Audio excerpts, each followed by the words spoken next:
నేను ఉత్తగానే అంటలేను రేవంత్ రెడ్డి గారిని మైకు వీరుడు అని. నిజంగానే మైకు వీరుడు.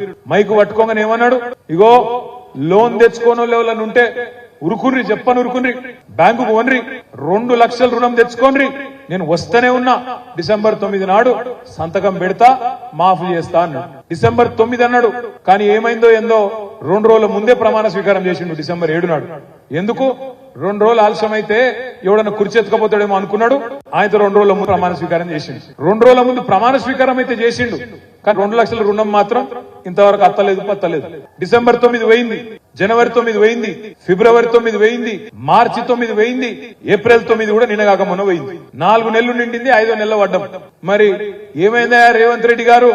రుణమాఫీ అంటే పేగులు కత్తిరిస్తా, మెడలు వేసుకుంటా అంటాడు. అయ్యా రేవంత్ రెడ్డి, నీ భాషలు నీకే చెప్తున్నా భయ్. నేను రేవంత్ రెడ్డి గారు మొగోనివైతే ఇచ్చిన మాట ప్రకారం 2 లక్షల రుణం మాఫీ చేసి ఓటు అడుగు.